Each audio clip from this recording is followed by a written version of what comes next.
네,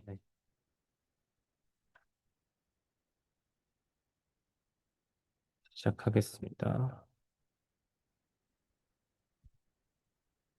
네, 오늘 랩 세미나 첫 번째 발표를 맡게 된 석박통합과정 김동진이고요. 제가 오늘 준비한 내용은 이제 로봇이 소리를 들음으로써 매니플레이션 과정을 좀 더 잘할 수 있는가에 대해서 준비를 해왔습니다. 이제 이 태스크를 준비한 이유는 저희가 VLA라고 하면 사실은 원래 비전 랭귀지 액션 모델로 비전 정보와 수행해야 할 태스크 인스트럭션, 텍스트와 그거를 바탕으로 로봇이 어떻게 수행해야 할지를 액션 형태로 생성하는 걸 VLA라고 하는데요. 하지만 현존하는 VLA는 아직까지 오디오를 활용해서 다루는 VLA 모델들이 별로 없기도 하고, 이런 세미나 시간이 아니면 사실 이런 분야에 관심을 가지고 찾아볼 사람들도 별로 없기도 하고, 이런 랩 세미나 때 들으면 딱 좋을 것 같아서 자주 와보게 되었습니다. 그랬을 때 왜 VLA에 오디오가 필요한가 했을 때, 제가 이건 제미나이로 한번 그려봤는데, 비전만으로 해결 불가능한 다양한 상황들이 존재합니다. 뭐 첫 번째로는 뭐 일상생활에서 알람 소리가 울렸을 때, 알람 소리가 나는 핸드폰을 꺼줘. 뭐 이런 식으로 했을 때, 오디오를 들을 수 없다면 할 수 없는 태스크일 것 같고요. 뭐 두 번째 상황에서도 뭔가 오디오가 필요한, 예를 들어 뭐 전자레인지에 띵 하고 꺼지는 소리가 들리기 전에는 사실 문을 열면 안 되지 않습니까?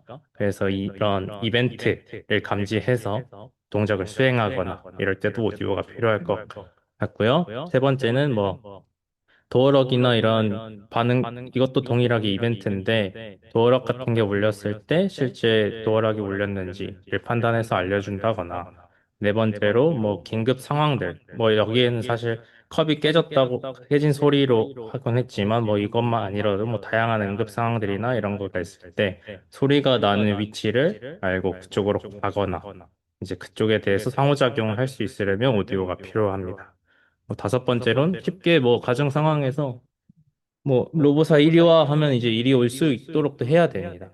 근데 아직까지는 VLA 연구가 이쪽 분야로 많이 연구가 활성화되지 않지만 지금 이제 조금씩 하려고 하는 연구들이 있는데요. 그래서 두 가지 정도 논문을 좀 준비를 해왔습니다.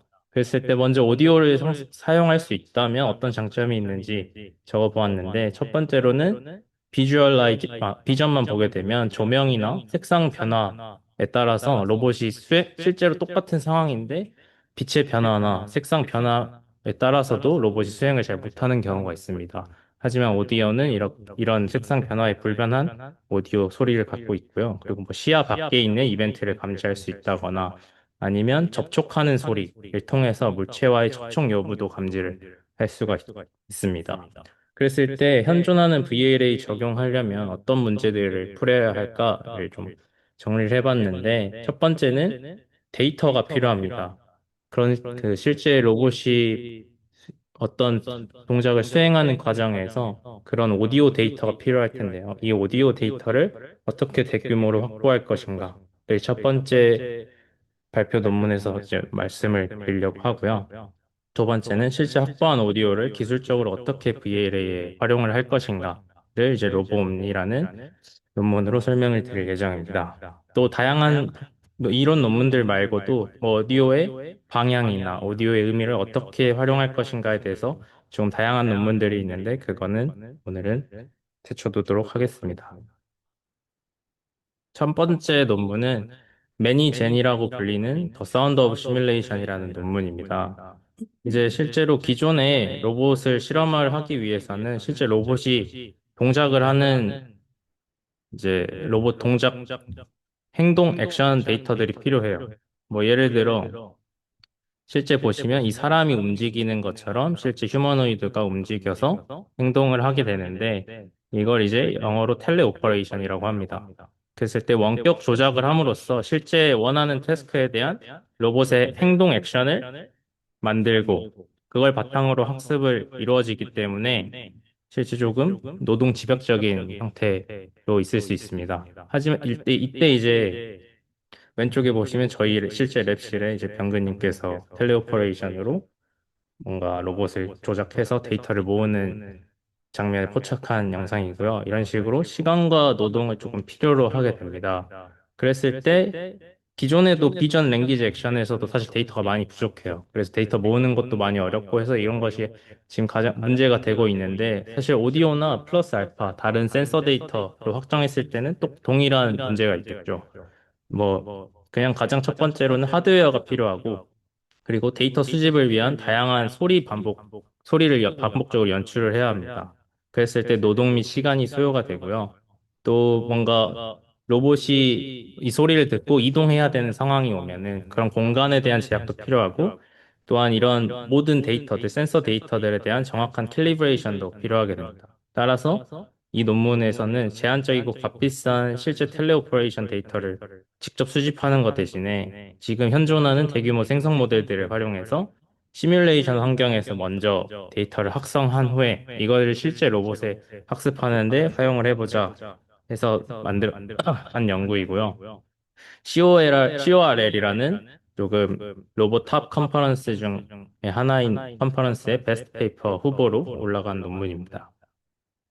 그래서 오버뷰를 보시면 먼저 왼쪽에서 비디오 투 오디오 제너레이션 모델을 활용해서 영상을 넣으면 그 영상에서 나올 법한 오디오를 생성해주는 모델이 있습니다. 이 모델을 활용해서 아래 그림처럼 로봇이 수행하고 있는 뭔가 비주얼적인 영상이 있으면 그에 맞는 오디오를 이제 영상 데이터를 생성하는 과정이라고 봐주시면 되고, 두 번째는 실제로 이런 영상 데이터와 오디오가 합성된 데이터가 있으면 시뮬레이션 환경에서 그 로봇 폴리시를 학습하고 나중에 리얼월드 로봇에 배포하는 과정까지 이루어지게 됩니다. 그랬을 때 실제 메소드는 왼쪽 상단처럼 다양한 씬의 오디오 데이터를 활용해서 이런 비디오 투 오디오 모델을 좀 파인 튜닝을 합니다.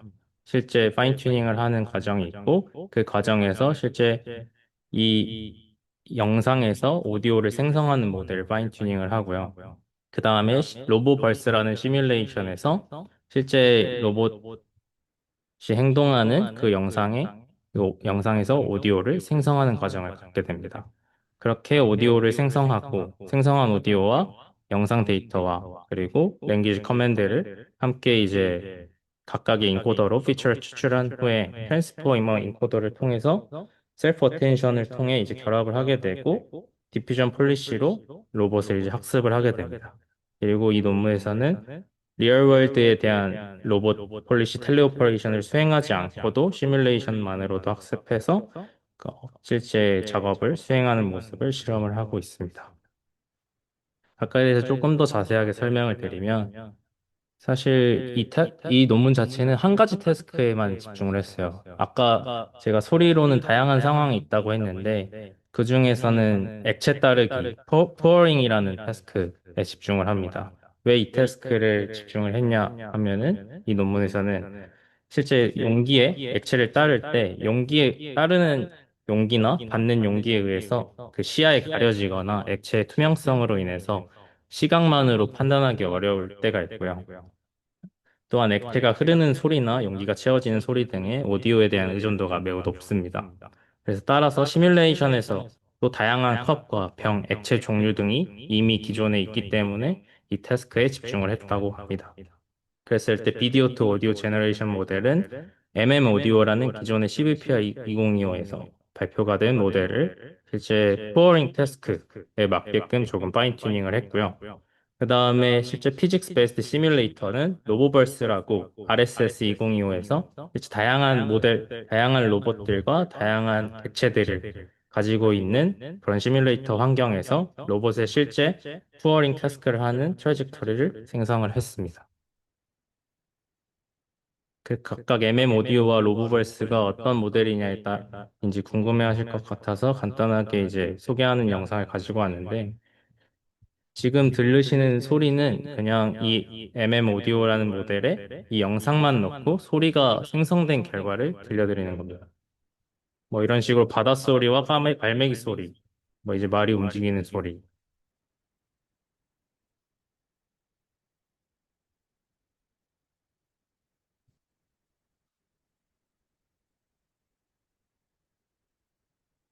뭐 이런 다양한 소리를 영상만 입력을 했을 때 오디오로 내뱉게 하고 저희는 이제 이때 이 논문에서는 실제 어떤 액체를 따르는 소리를 생성할 수 있도록 이제 파인튜닝을 하였고요. 로보펄스 시뮬레이터는 뭐 이런 식으로 실제 뭔가 포토 리얼리스틱한 시뮬레이터로 지금 이 환경이 리얼월드가 아닌 시뮬레이터의 상의 환경인데 이런 식으로 실제 리얼월드가 아닌 시뮬레이터 상에서 뭔가 로봇을 학습할 수 있게끔 만들어 놓은 시뮬레이터라고 봐주시면 될 것 같습니다.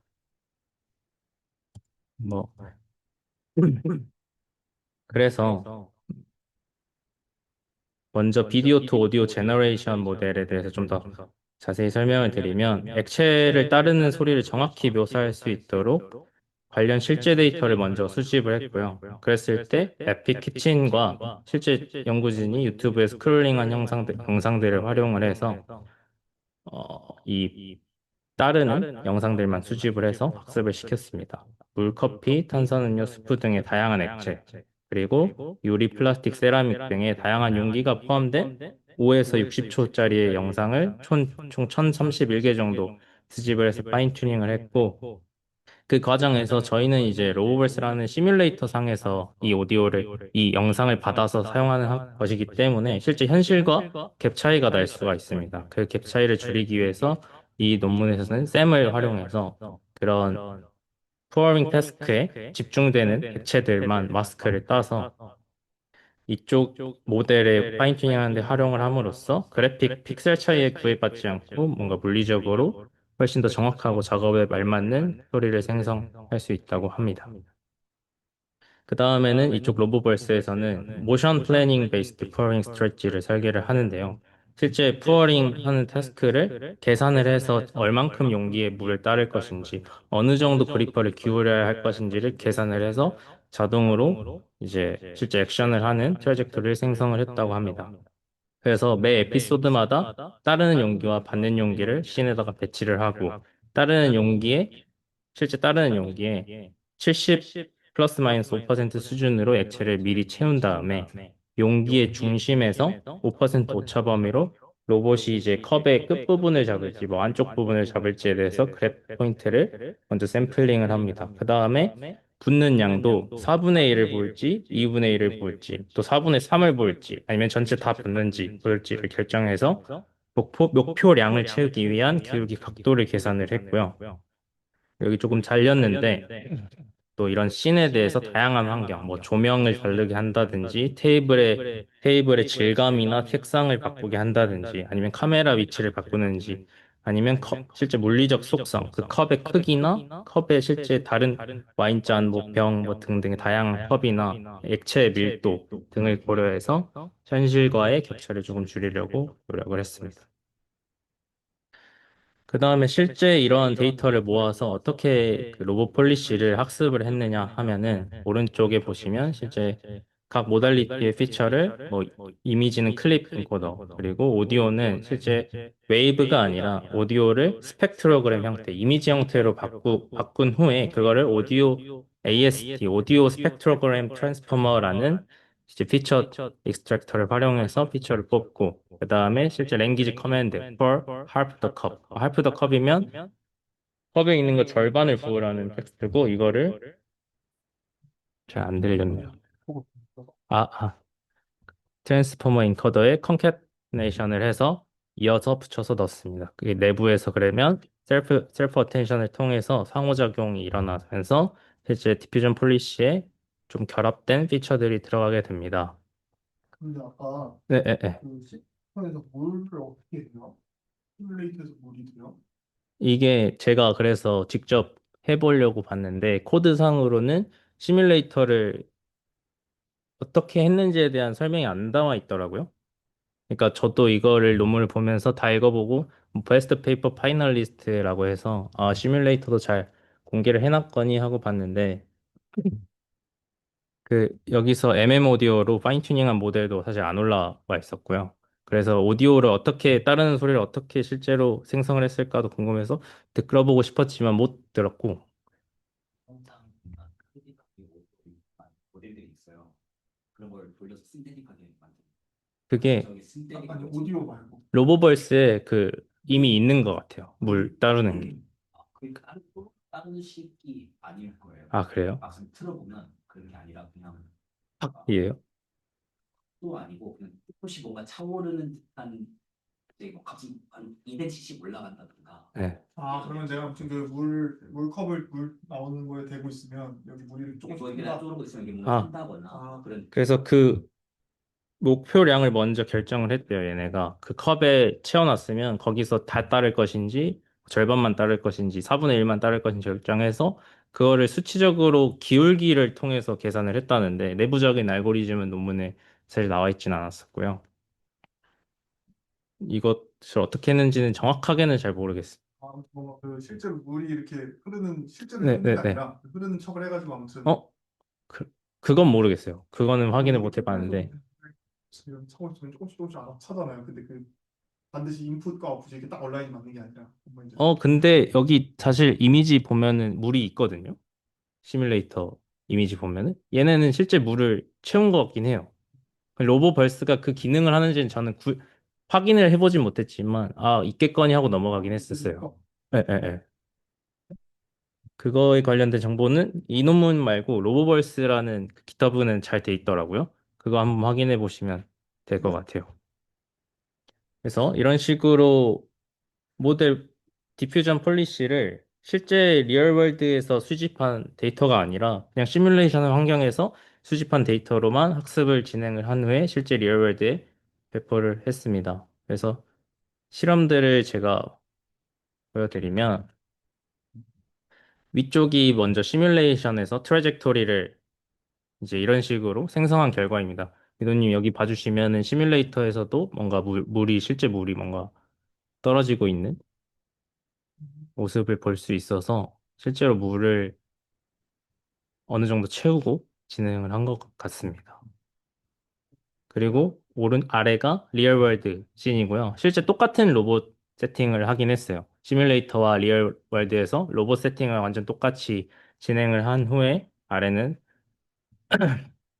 그냥 뭐 다 여러 가지 컵으로 실제 얼만큼 따르는지를 이제 비주얼라이제이션으로 보여주는 거고요. 사실 로봇을 처음 보시는 분들은 이게 뭐 아무것도 아닐 수 있는데 사실 푸어링이 되게 어려워요. 막 확 쏟아버리면 물이 확 넘쳐버리기도 하고 이거를 잘 붓기가 어려운데 사실 VLA가 아직 이 정도라고 봐주시면 됩니다. 이게 아무튼 눈으로는 안 되고 소리가 있어야만 되는 예, 예. 테스크니까. 먼저 그래서 영상을 보여드리면 왼쪽이 비전 올리, 오른쪽이 오디오와 함께 이게 소리가 제가 들어봤는데 중국인 목소리가 섞여 있어가지고 노이즈가 섞여 있었어요. 오디오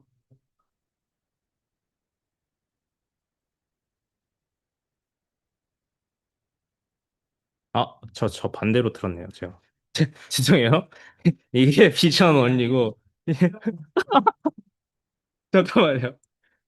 이거 보세요, 이거. 이게 네, 음성 소리가 너무 있어서 안 들리더라고요, 물 따른 소리가.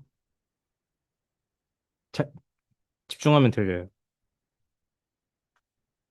사기꾼들 대부분 그니까요. 그래서 제가 그 프로젝트 페이지에는 소리가 안 틀어지더라고요. 그래서 다운로드 받았거든요.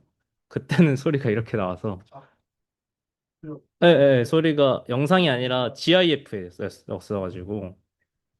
네, 그래서 조금 베스트 페이퍼 파이널리스트인데 애매하다는 생각을 했는데 그래도 뭐 데모가 올라오기 전에 평가를 한다면 진짜 시뮬레이션에서만 뭔가 오디오까지 해서 만들어서 실제 리얼월드에 배포를 했다까지만 봐도 뭔가 괜찮은 접근이어서 데이터 만드는 게 너무 어렵다 보니까 적당히 따르는 거랑 소리를 듣는 거랑 적, 그래서 이게 목표를 한 거예요. 4분의 1 잠만 하자. 예, 예, 2분의 1 잠만 하자. 예. 하고 물 소리가 점점 르르르 올라가는 거예요. 소름이 걸리는 거죠. 맞아요. VLA를 모르신 분들은 이게 뭐 소리가 필요한가 하는데 이제 실제로 들어보면은 이제 컵에 아무것도 안 차 있을 때랑 조금 거의 다 찼을 때 물 따르는 거랑 소리가 좀 달라요. 실제 소리는 조금의 파동 차이만 해도 엄청 큰 데이터여서 도움이 된다고 하네요. 논문 결과만 보면은. 시간상 뭐 일단은 뭐 4분의 1, 2분의 1, 4분의 3 그리고 전체를 따르는 그런 실험을 구분해서 뭐 여러 컵들 뭐 워터컵이냐 커피냐 커피를 따르냐 사케를 따르냐 뭐 메탈 서머스에 따르냐 뭐 이런 식으로 다양한 실험을 했는데 비전보다 오디오를 결합한 게 더 나았다라는 것만 이제 확인을 해주시고 라고 하면 돼요. 수치요.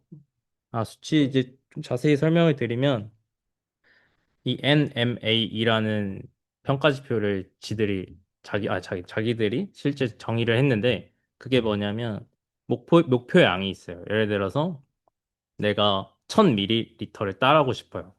그러면 1000ml와 실제 따른 양을 비교를 해요. 그러니까 그럼 저거 되게 둘 다 큰 숫자인 거 아니에요? 맞아요. 사실 작을수록 좋은 건데 저도 이 논문의 결과를 보면서 사실 보면은 내가 원하는 거에서 지금 44%의 오차가 생긴 거 아니야? 맞아요. 그러니까 아직은 이게 오디오에 결합을 했는데 이게 모달리티를 단순히 추가해서 성능이 좋아진 건지 실제 오디오가 그 따르는 소리가 끊겼으니까 그러니까 그만 학습될 때 적당히 따르면 그때 딱 소리가 끊길 거 아니에요. 뭐 2분의 1만 따르는 태스크를 줬으면은 2분의 1만 따르다가 소리가 멈출 것이고 할 텐데 그것도 근데 밸런스도 엄청 크고 그죠?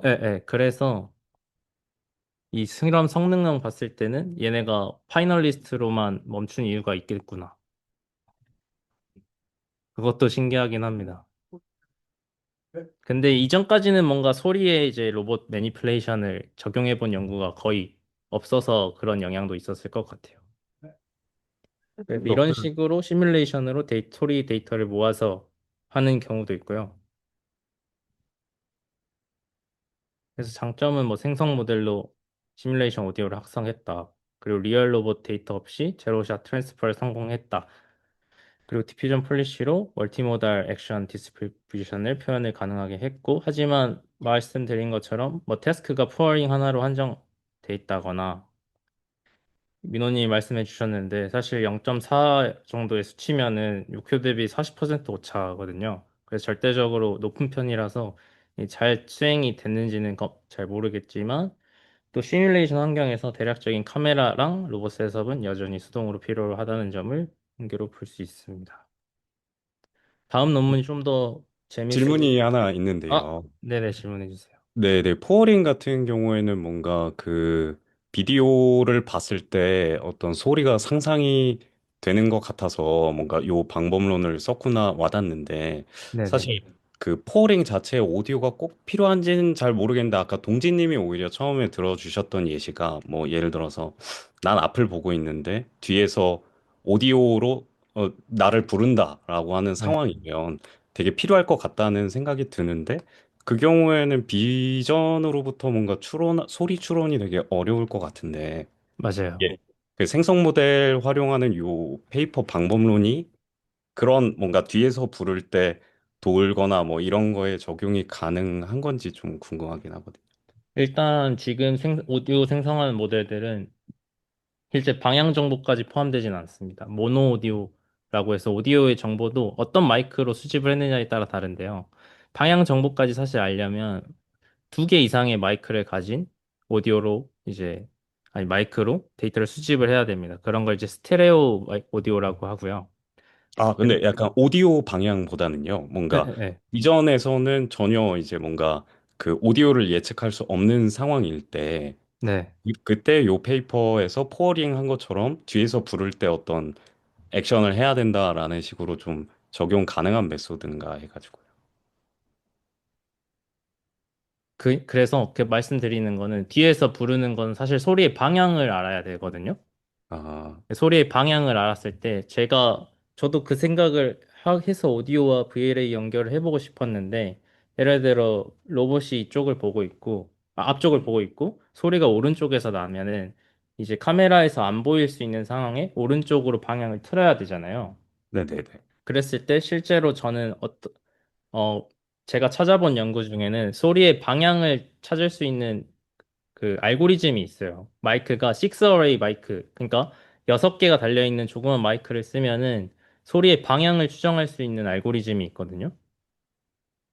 그래서 실제 카메라와 마이크가 일직선상에 배열이 되어 있다고 가정을 했을 때 이 소리가 오른쪽으로 몇 도에서 나는지를 알 수가 있어요.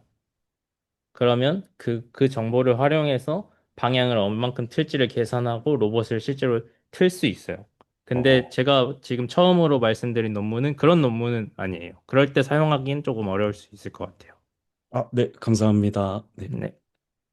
그래서 사실 오디오가 시비님이 말씀 주신 것처럼 이렇게 소리의 방향 정보도 의미가 아니라 방향 정보가 필요하거나 이벤트 상황에서는 소리가 그냥 탁 튀는 정도. 오디오라고 해서 단순한 하나의 그냥 모달리티가 아니라 다양한 의미를 적절히 활용할 수가 있겠더라고요. 그래서 이 두 번째로 설명드릴 논문은 조금 더 좀 재밌을 수가 있는데 숨 좀 한번 고르겠습니다. 기존 VLA 같은 경우에는 이제 왼쪽에 인스트럭션 타입을 먼저 보시면은 다이렉트로 뭐 place the cook to the table 해서 로봇에게 직접적인 지시를 하거나 아니면 B처럼 복잡한 뭐 prepare some soft drinks 하면은 실제 로봇이 비전으로 소프트 드링크를 찾아서 계획을 해서 수행을 해야 되는 조금 서브 태스크들로 분리를 해서 수행을 해야 되는 컴플렉스한 상황이 있을 것이고 이 논문에서는 근데 실제로 이런 식으로 다이렉트하게 질문을 주는 경우보다는 그냥 일상생활에서 사람들의 대화를 통해서 유추를 할 줄 알아야 한다를 포커스로 두고 있습니다. 그건 좀 자세한 건 오른쪽에 가서, 이 오른쪽에서 설명을 드릴게요. 오른쪽을 보시면 뭐 엄마와 아들이 대화를 하는 장면입니다. I'm thirsty. 뭐 there's orange juice and coke. 뭐 주스와 코크가 있다. 엄마가 하니까. 근데 이제 아들이 하면서 오렌지 주스 이렇게 하는데 실제 텍스트만 보면은 뭐 오렌지 주스를 좋아하는 건지 아닌 건지 사실 구분이 어려워요. 근데 이제 오디오에 좀 발성과 말투를 들어보면은 좀 부정적인 어감을 하는 거를 이제 로봇이 알아채리고 실제 Would you like me to get your coke? 오렌지 주스보다는 콜라를 건네려고 물어보는 상황. 그랬을 때 실제 뭐 아들이 yes라고 하면 그때서야 이제 액션을 수행해서 콜라를 전달해주는 상황. 그리고 이런 식으로 뭐 잘못해서 쏟았어요. 그러면 이 소리와 카메라의 비전 정보를 활용해서 어떠한 지시문이 없이도 뭔가 티슈를 가져다 준다든지 이런 경우에 대해서 로봇이 수행을 할 수 있도록 이제 연구한 논문이라고 봐주시면 되고요. 여기서 나와 있는 거는 뭐 이런 식으로 실제 저희가 소리를 VLA 넣을 때 기존에는 뭐 텍스트로 넣을 경우가 있고 아니면 소리를 그냥 음성 인식으로 텍스트로 변환을 해서 그 텍스트 그대로 넣는 경우가 있고요. 근데 그렇게 됐을 때 이런 식으로 실제 화자의 말투나 이런 걸 파악할 수 없겠죠. 그래서 이 논문에서는 실제 음성 그대로를 인코딩을 해서 사용을 합니다. 그래서 아까는 오디오의 푸어링 소리만 사용한다고 했는데 지금은 실제 오디오의 사운드, 실제 사람들의 스피치, 그리고 백그라운드인 환경음까지 활용을 하는 연구라고 다양한 오디오의 특성을 활용한다고 봐주시면 될 것 같습니다. 그래서 조금 지루하실 수도 있을 것 같아서 실제 예제를 먼저 보여드리려고 하는데 일단 상황을 먼저 설명을 드리면 그냥 일단 뭔가 요리를 하려고 해요, 로봇이랑 함께. 실제 앞에 이제 데스크에 다양한 재료들이 있고, 이제 냄비에 어떤 걸 넣어야 되는지 고르는 상황인데, 대화만을 듣고 추론을 해서 넣는 과정입니다. Start adding things? Egg dumplings or fishbowl? These dumplings? Sounds like you're not too fond of them. How about I put the fishball into the pot? Yeah, that's fine. All right, I'll add the fishball into the pot now.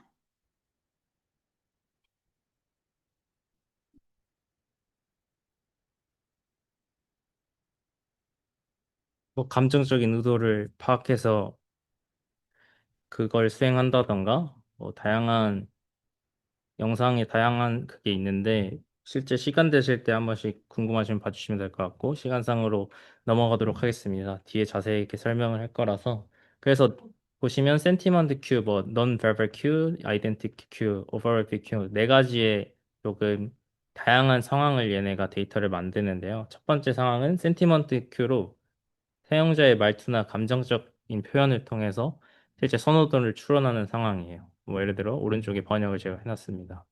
딸이 뭐 이런 식으로 말하고 아빠가 만두를 넣을까 어묵을 넣을까 물어봤을 때 딸이 부정적인 언주로 만두요라고 하니까 로봇이 그냥 만두가 아니라 어묵을 냄비에 넣을까요? 라고 먼저 물어보고 이제 수행하라고 하면 그때 이제 행동을 하게 되는 그런 상황이고요. 기존의 VLA는 그냥 만두를 넣어줘 했을 때만 이제 수행을 하기 때문에 이런 상황 자체 설정하는 게 조금 특이했습니다. 그 다음에는 말소리가 아닌 환경음을 좀 인지해서 특정 행동을 수행하는 상황으로 엄마가 이제 아빠가 곧 도착하실 거야. 뭐 아빠가 뭐 항상 경적을 두 번 울리시잖아요. 그래서 경적 두 번을 울릴 때 소고기 완자를 넣기 딱 좋은 타이밍이래요. 그래서 로봇이 경적 소리가 두 번 들린 후에 바로 이제 물어보는 상황입니다. 이것까지만 영상을 보여드리면,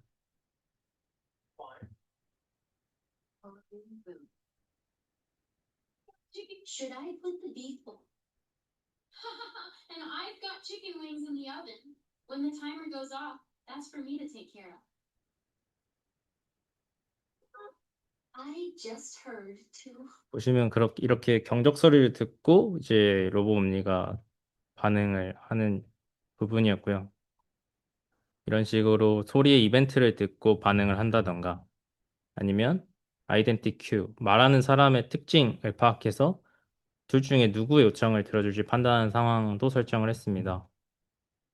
뭐 일상적인 대화를 하다가 뭐 엄마처럼 어묵을 안 좋아하고 대신 만두를 정말 좋아한다. 그러면 엄마가 만두를 좋아한다는 상황이고요. 엄마가 이제 내가 좋아하는 걸 넣어주렴 했을 때 실제 냄비에 만두를 넣을까요? 라고 해서 엄마가 좋아하는 것이 만두임을 추론하는 과정입니다. 마지막으로는 여러 사람이 말이 겹치는 상황에서도 핵심 의도를 추출하는 상황인데요.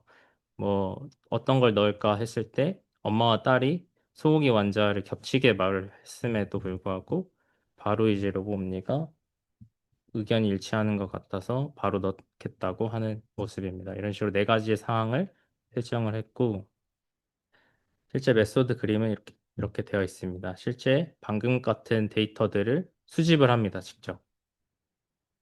원래 있던 로봇 그런 다이렉셔널 인스트럭션을 이제 뒤에서 설명을 드릴 텐데 LLM으로 좀 멀티턴으로 만들어서 데이터를 많이 생성을 합니다. 그런 소리, 방금 들었던 소리 같은 것도 사실 사람 목소리가 아니라 좀 이질적이었다고 생각하실 수 있는데 실제로 TTS 엔진을 활용해서 오디오를 생성을 한 거고요.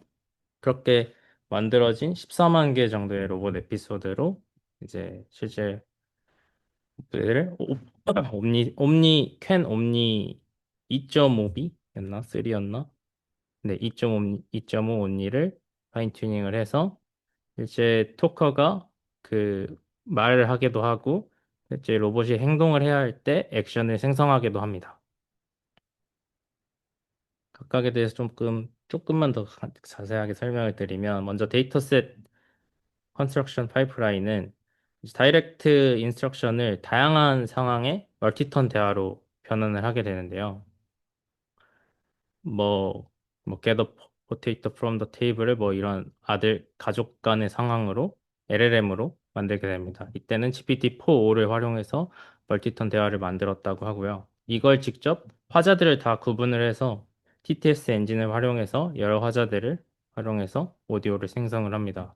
그랬을 때 아까 보여드렸던 뭐 센티먼트, 오버래핑, 뭐 non-verbal cues, identity cues를 포함해서 다이아딕이랑 트리아딕이 있는데 이거는 화자가 두 명인 상황, 트리아딕은 화자가 세 명인 상황을 해서 데이터를 모으게 됩니다.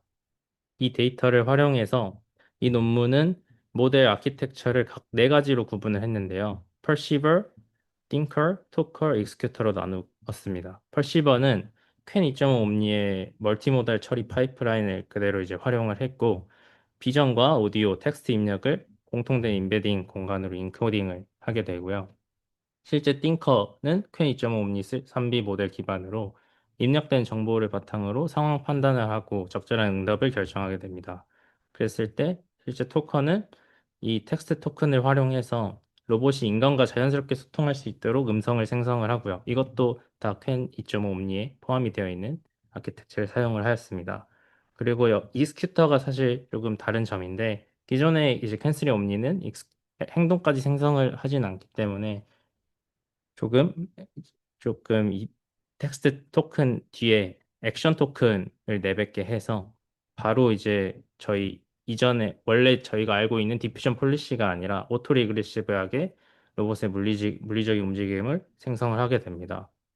근데 이렇게 했을 때 연속적인 동작을 생성하는 게 아니라 디스크리트한 액션을 생성하게 되는데요. 이때는 이제 피지컬 인텔리전스에서 됐던 패스트 토커나이저를 사용해서 연속적인 로봇 동작을 2048개의 디스크리트한 액션 토큰 시퀀스로 변환을 하게 돼서 이를 통해서 언어 모델 자체가 모델 내에서 텍스트와 로봇 제어를 하나의 시퀀스로 통합을 할 수 있도록 하였습니다. 그랬을 때 궁금한 거는 뭐 어쩔 때는 로봇이 음성을 대답할 때가 있고 어쩔 때는 액션을 수행하는 경우가 있을 텐데 왜냐하면 실제 익스큐터와 토커가 나눠져 있긴 하지만 언제 어떤 걸 불러야 하는 기점은 이제 음성 답변 시에는 일반적인 텍스트 토큰으로 음성을 생성을 하고요. 액션 수행 시는 대화 흐름상 행동이 필요하다고 판단된 지점에서 실제 이 act라는 특수 토큰을 먼저 생성을 합니다. 그러면 이 토큰 이후에 이어지는 토큰들은 액션 토큰으로 이 익스큐터, 아까 말한 패스트 토크나이저가 로봇의 컨티뉴어스한 액션으로 디코딩을 해줍니다. 그럼 실제 로봇 행동이 나오게 되는 이런 식으로 컨티뉴어스한 로봇 액션을 생성을 하게 됩니다. 네, 하나의 시스템을 만드는데 네네, 이렇게 안 하고 예를 들어 펜슬이 옴니라는 하이 레벨 시스템 2 모델을 주고 네네, 그로부터 어떤 실행해야 되는 태스크 인스트럭션을 별도 시스템 1, 뭐 파이 0, 음. 파이 0로 수행할 수 있는 거잖아요. 맞아요. 그게 아니라 뭔가 싱글 아키텍처와 나눠 쓰거나 아키텍처의 뭔가 비교 실험이나 이런 게 있는지 아니면 왜 이렇게 하나로 퉁쳐야 되는가 저도 그게 되어 있는지 궁금해가지고 찾아봤는데 그거는 언급이 안 돼 있었고요. 저도 그래서 그냥 생각해 봤을 때는 얘가 모델 내에서 액션 그 실제 텍스트 토큰 어떤 말을 할 것인지와 실제 말한 것에 대한 행동을 조금 왔다 갔다 하면서 해야 되잖아요. 음성도 해야 되고 액션도 해야 되고 이거를 그냥 단순하게 액션을 액션을 내뱉는 폴리시로 구분을 얘네가 처음에 못한 것 같아요. 그냥 처음 하려고 했을 때 생각을 못한 것 같아요. 예, 그런 방향도 해볼직 할 것 같아요. 근데 어떻게 나눌지 모르겠어요. 저도. 그랬을 때 조금 시뮬레이션과 아까 보여드린 영상처럼 리얼월드에서의 동작을 실험을 돌렸는데 시뮬레이션은 리베로라는 저희가 좀 자주 사용하는 시뮬레이터 내부에서 사용하는 벤치마크 로봇 액션 벤치마크라고 봐주시면 되는데 이쪽에는 원래는 리베로에 다이렉트한 인스트럭션만 있습니다. 텍스트 인스트럭션이 있는데 이걸 본인들이 이제 데이터를 만들었던 방식으로 멀티턴 대화 형식으로 먼저 바꾸고 이제 수행을 했습니다.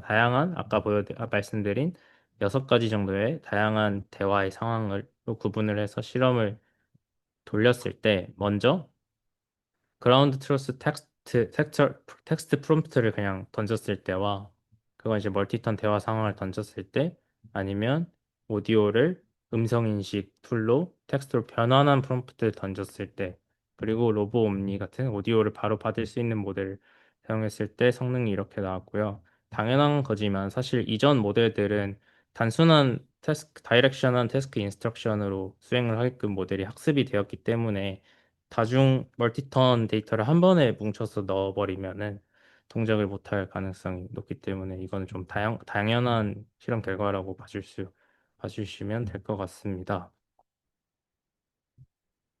그랬을 때 리얼월드에서도 아까 영상처럼 로봇을 직접 실행을 하는 모습을 이거는 이제 그 비주얼라이제이션으로 그려진 결과이고요. 이거는 넘어가도록 하겠습니다. 그래서 밑에를 보시면 로보옴니와 GPT-4O와 퀸 2.5옴니, 7B, 3B를 활용했을 때 실제 의도 자체를 파악할 수 있는가에 대한 실험을 돌렸을 때 로보옴니가 좀 더 의도를 인식하는 능력이 가장 높았다는 걸 보여주는 표였고요. 오른쪽은 어, 비슷하게도 이제 어떤 의도로 잘 파악을 하는지를 자기네들은 더 잘한다라는 것을 보여주는 이미지입니다. 이런 식으로 이 논문 같은 경우에도 아이클레어 2026에 억셉티드 된 논문인데 강점으로는 기존의 VLA들은 뭐 직접적인 명령을 내려서 수행을 했다면 대신 직접적인 명령을 기다리는 대신에 음성이나 환경음 그리고 시각적 단서를 결합해서 능동적으로 의도를 추론하여 행동을 했고요. 데이터 부족 문제를 해결하기 위해서 얘네도 사실상 자동화 파이프라인을 쓴 거죠. 직접 데이터를 수집한 게 아니라 14만 개의 에피소드와 5천 명 이상의 다양한 화자 음성을 포함한 옴니레이션 데이터셋을 자동으로 구축했다. 제가 이 논문에서 단점은 아까 동윤님이 말씀하신 것처럼 액션을 폴리시를 좀 따로 두었으면 조금 더 두는 이제 VLA들과의 좀 공평한 비교를 하지 못한 게 아쉽다. 와, 데이터 구축 시에 LLM과 TTS 엔진에 의존을 해서 자연스러운 대화와의 차이가 있을 수 있다는 점이 한계로 볼 수 있을 것 같습니다. 저 발표는 여기까지 하고, 마지막으로 그냥 오디오와 VLA 연구들을 그냥 간단하게 나온 거를 제가 정리를 해봤는데, 이 두 가지 발표한 논문들 외에도 네 가지 정도를 볼 수가 있는데요. 아직 그렇게 다양한 논문들이 많지 않지만 뭐 VLAS 같은 경우에는 음성 인식 없이 VLA 직접 주입하는 그러니까 지금 로보 옴니의 베이스라인이 되는 논문이라고 봐주시면 되고 오디오 VLA 같은 경우에는 실제 그리퍼라 하면 로봇이 물체를 잡는 그 손을 말하는데 그 그리퍼에 마이크를 달아가지고 객체를 짚는 순간에 그 접촉음을 활용해서 잡았는지 안 잡았는지를 더 정확하게 명확하게 판단을 하는데 사용을 하기도 하고요.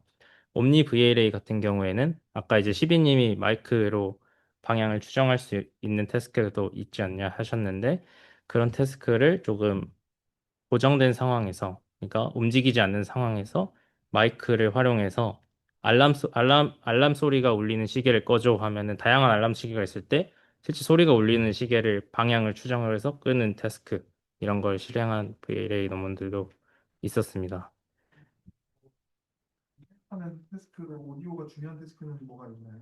제가 생각했을 때는 저는 이 고정된 상황에서의 오디오보다는 아까 시빈님이 말씀해 주신 것처럼 조금 소리를 들었을 때 그쪽 방향을 보고 가는 태스크가 더, 그러니까 우리 음, 챕터에서 네. 미래의 막 저기서 연구한다고 했잖아. 인턴 뽑는다고 옛날에 배그가 제일 사플이 중요하잖아요. 근데 저도 그럴 것 같아요. 발소리랑 폭소리랑 한 소리 다 있는데 맞아요. 사람은 실제 그 방향을 듣고 백게임을 하잖아요. 근데 에이전트는 내부적으로 소리가 어디서 들리는지 데이터로 받을 수 있잖아요. 어쨌든 맞아요. 그런 상황. 그런 걸 하고 싶은 그런 기회는 없겠나.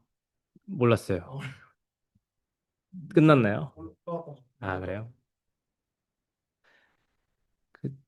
저 지금 당장 리얼월드에서 하긴 조금 어려워가지고 그런 게 왜냐면 기회이지만 네 로봇들은 딱 지금 당장 연결될 필요는 또 없는 것 같아서. 맞아요. 저도 시뮬레이션 상에서 아니면 온라인 상에서 뭔가 먼저 더 되었으면 좋을 것 같고 움직이는 로봇을 하는 순간 바퀴를 달거나 휴머노이드를 해야 돼가지고 연구에 어려워집니다. 비용이 너무 많이 들 것 같아서 네, 그래서 이런 연구들이 있었다. 하지만 소개하고 마치도록 하겠습니다. 네, 고맙습니다.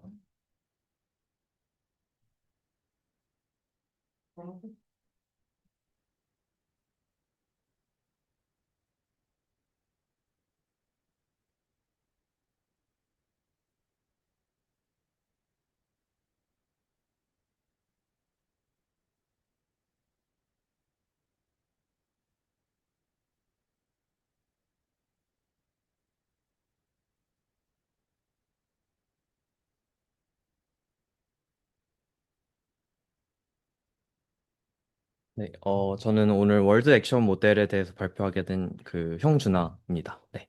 그래서 오늘 제가 발표할 논문은 요 드림 제로라는 논문이고요. 이제 간단하게 조금 보여드리면은,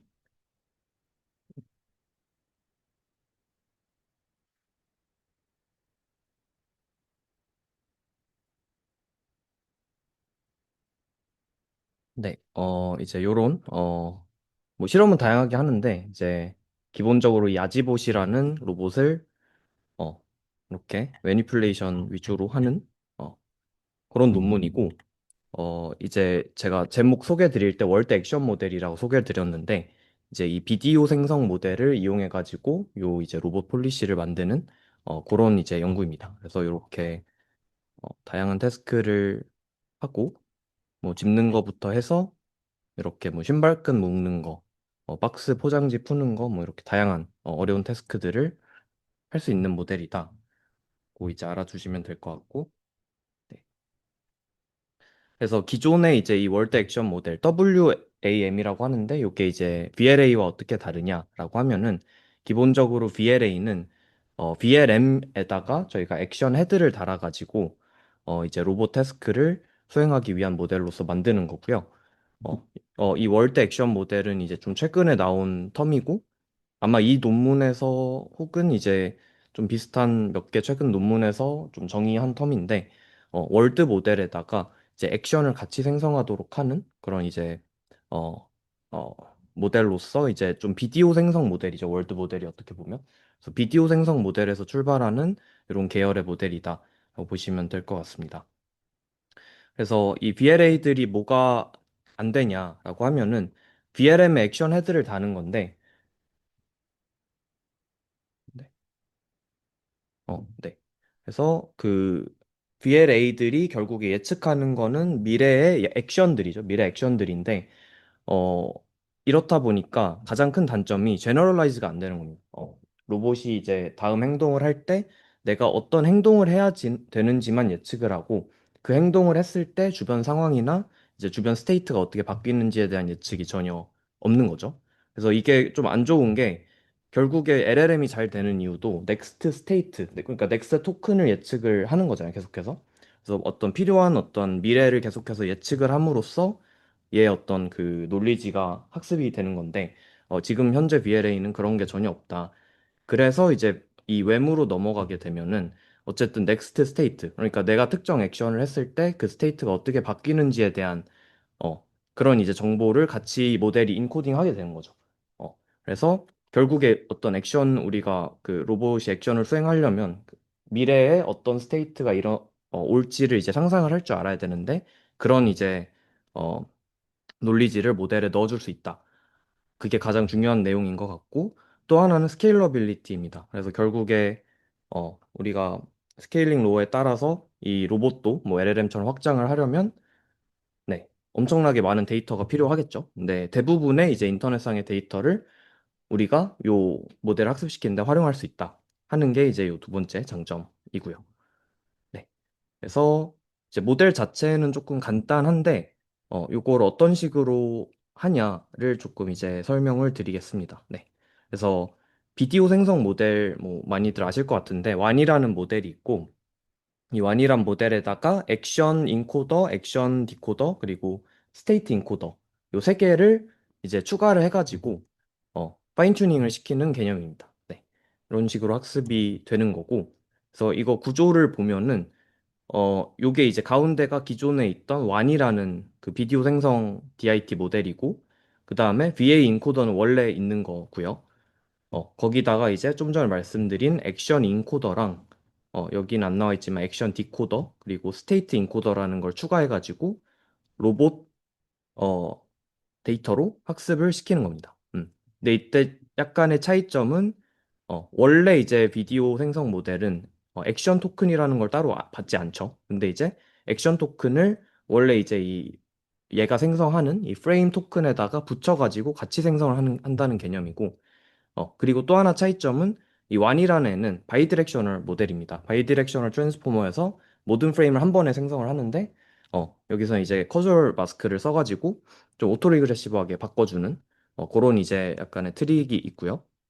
그리고 이거를 인퍼런스 할 때는 똑같이 하는데, 이제 조금 뒤에 설명드리겠지만 학습할 때 티처 포싱을 씁니다. 그래서 로봇이라는 거는 로봇이 움직이면은 움직였을 때 우리가 GT 프레임이 생성이 되는 거죠. 그러니까 이 모델이 생성한 거 말고 로봇이 움직였을 때 우리가 카메라로 찍는 그 GT 프레임이 실제로 있기 때문에 이 모델이 예측한 프레임을 갖다 버리고 그냥 실제 GT 프레임을 그 컨텍스트에 넣어주면 됩니다. 그렇기 때문에 티처 포싱으로만 해도 에러 어큐뮬레이션이 없는 거고, 그래서 그거를 인퍼런스 때도 똑같이 하는데 이제 액션을 생성하고 생성된 걸 우리가 카메라로 보니까 그 카메라에서 본 거를 이제 다시 컨텍스트 히스토리에 넣어주는 거고, 근데 그 히스토리에 넣어줄 때 우리가 KB 캐시 형태로 이제 저장을 해줍니다.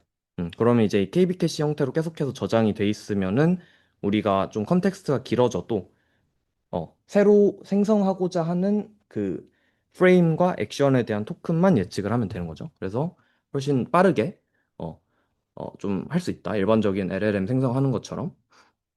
네, 요런 이제 인퍼런스 과정이 있고요. 그래서 좀 전에 더 설명드린 건데 프리트레인드 1 14빌리언 모델에서 시작해서 플로우 매칭 로스로 학습을 하고, 그다음에 티처 포싱을 통해서 학습을 하고, 그다음에 퓨처 액션이랑 프레임을 조인트하게 디노이징 한다. 그리고 청크 단위로 제너레이션을 한다. 네, 이렇게 이제 네 가지가 있습니다. 그래서 청크 단위로 한다는 거는 오토리그레시브한 모델이긴 하지만 이 액션을 하나하나 생성하는 게 아니라 일정한 그 단위의 청크 단위로 이제 생성을 한다라는 거고요. 그래서 청크 와이즈 오토리그레시브 모델 이라고 보시면 될 것 같습니다. 네네. 네. 프레임 1, 액션 1, 프레임 음. 2, 액션 2 만드는 건가요? 프레임 1부터 68, 음. 액션 1부터 68 네. 이런 식으로 나오는 그게 맞아. 두 번째가 맞아요. 첫 번째. 그러니까 프레임 8개, 액션 8개가 한 번에 디노이징 되는 형태입니다. 예, 예, 예. 지금은 그 약간 음, 음, 쓸기가 있고 음. 프레임 8개 만들 때는 음. 프레임 8개는 서로 다 앞번의 형태가 아닌 건가요? 프레임이 학습할 때는 32개가 데이터 로더에서 딸려오는 건데, 그걸 이제 LLM 학습할 때 비슷하게 하잖아요. 엄청 긴 거를 가져온 다음에, 뒤에 토큰 예측할 때 앞에 것만 볼 수 있고, 뒤에 건 못 보게 마스킹을 해주잖아요. 여기서 똑같이 32개를 가져오는데, 8개씩 청크가 나눠져 있는 거고, 그게 이제, 네, 어떤 블럭와이즈 어텐션 마스킹이 돼 있는 거죠. 네. 그래서 뭐 오토 리그레시브의 장점을 뭐 당연한 거지만 좀 전에 말씀드렸던 것처럼 KV 캐싱 쓸 수 있다. 그리고 뭐 컨텍스트 랭스가 좀 베리어블하게 우리가 받을 수 있다. 그리고 뭐 모달리티 미스얼라이먼트라고 해가지고 이 바이디렉셔널 모델 같은 경우는 예를 들어 내가 뭐 요리를 뭐 해라 하면은 처음에 뭐 칼을 집어가지고 썰다가 뭐 토마토도 집고 뭐 이렇게 다양한 어떤 태스크들이 있는데, 그게 이제 하나의 비디오를 생성을 할 때 그 구간이 잘리면은 그게 그 텍스트랑 생성하고자 하는 비디오랑 온라인이 뭐 안 맞는 그런 단점이 있겠죠. 뭐 여기서 뭐 이 논문에서 이런 거를 잘 핸들링을 뭐 어떻게 했다는지는 모르겠는데, 어쨌든 바이디렉션을 하게 하면은 한 번에 모든 걸 생성해야 된다는 그 단점이 있고, 오토리그레시브 한 거는 이제 뭐 그런 단점이 좀 없다. 네. 그런 식으로 이제 설명을 합니다. 네.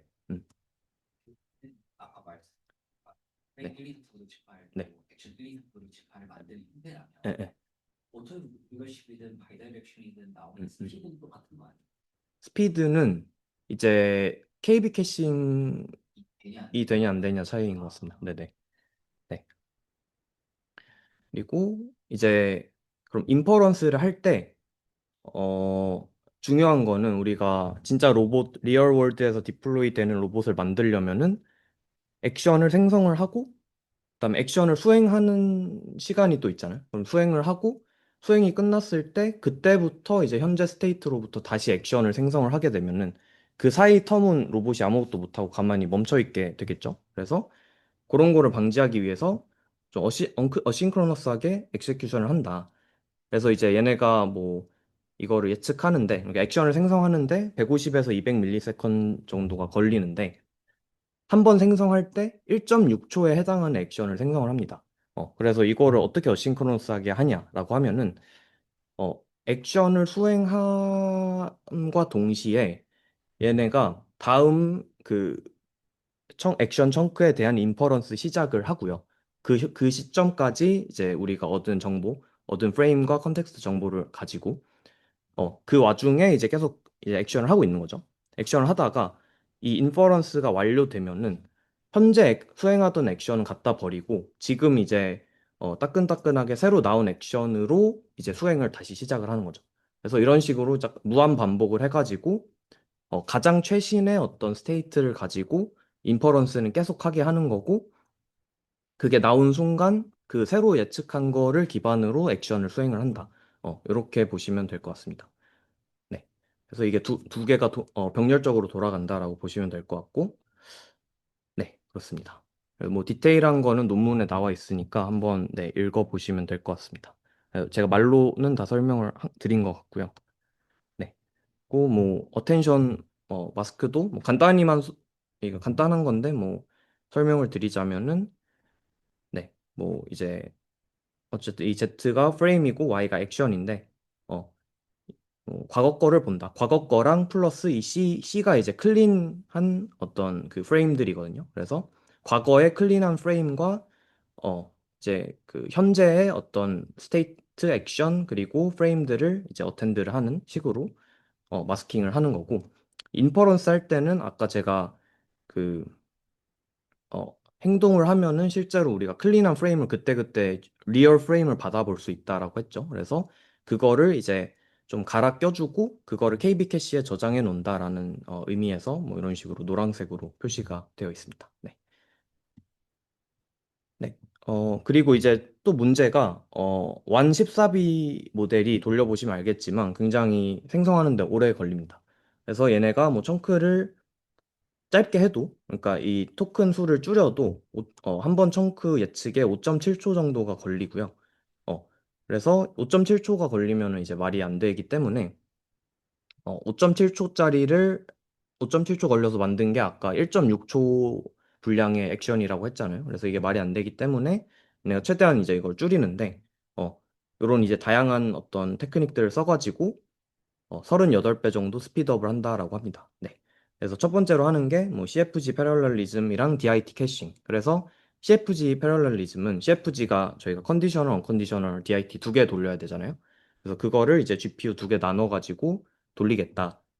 그리고 DIT 캐싱은 DIT 모델에서 우리가 플로우 매칭을 할 때 예측되는 그 벨로시티가 타임 스텝이 이제 디퓨전 타임 스텝이 있으면은 어, 후반으로 갈수록 좀 비슷해지는 경향이 있습니다. 그럼 그게 좀 충분히 비슷해지면은 굳이 우리가 추가적인 어떤 인퍼런스를 할 필요가 없는 거죠. 그래서 원래 디퓨전 스텝을 16번 밟던 거를 어, 많이 줄일 수가 있는데 얘네들이 이제 제시하는 거는 요 DIT 캐싱이란 걸 하면은 한 그러니까 평균적인 어떤 그 스텝 수가 한 4 정도로 줄어도 성능이 큰 차이가 없더라라는 거를 보이고요.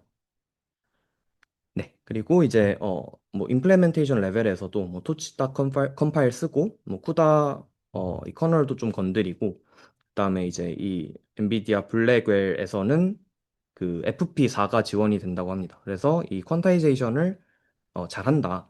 그리고 그러니까 매트릭스 멀티플리케이션은 이 NVFP4를 쓰고 그다음에 좀 논리니어한 어떤 연산들이 들어가는 거는 FP8이나 FP16으로 퀀타이제이션을 해서 쓴다라고 되어 있고요. 네. 그리고 이제 마지막으로 모델 레벨에서도 이 효율화를 좀 시키는데 요거는 뭐냐면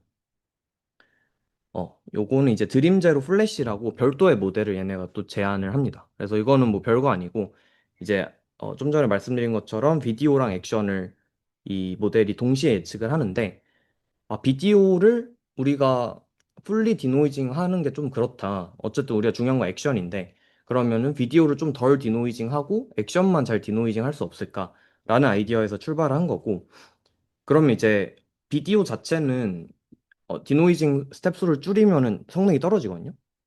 근데 액션은 사실 좀만 해도 어느 정도 잘 된단 말이에요. 그래서 얘네가 하고 싶은 거는 조금 더 노이지한 비디오가 있어도 그 조인트 디노이징을 하는 거니까 조금 노이지한 비디오를 보고 참조해서라도 이 액션은 이제 빠르게 클린하게 만들고 싶다를 하는 거고, 그래서 어떤 식으로 하냐면 비디오 토큰이랑 액션 토큰이 있을 때 이 비디오 토큰이랑 액션 토큰의 어떤 그 노이즈 타임 스텝을 다르게 서로 인디펜던트하게 샘플링을 하는 겁니다.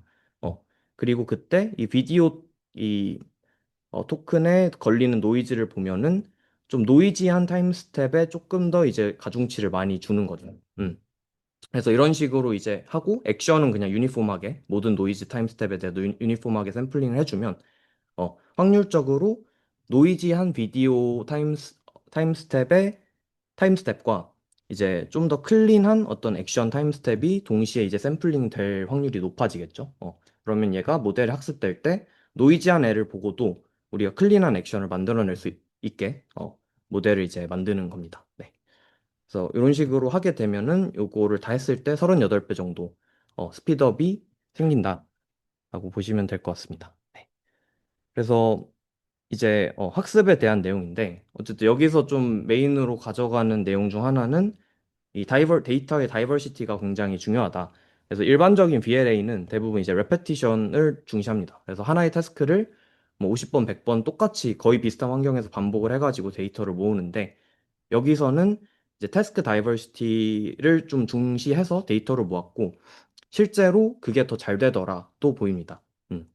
그래서 여기서 말하는 뭐 다이버시티라는 건 태스크 자체도 다양하고 일반적으로 이제 뭐 어떤 정돈된 세팅에서 반복되는 그런 태스크가 아니라 뭐 빨래 개기만 하더라도 굉장히 다양한 어떤 종류의 빨래 같은 게 있잖아요. 그런 좀 더 이제 리얼 월드 세팅에 가까운 그런 인바이러먼트에서 좀 다양한 데이터를 모은다라고 보시면 될 것 같습니다. 네. 그래서 그렇게 다양하게 모은 데이터가 구체적으로 뭐냐 하면은 이 아지봇이라는 어떤 그 손 두 개 달린 로봇을 가지고 500시간 정도의 텔레옵 데이터를 모으고요.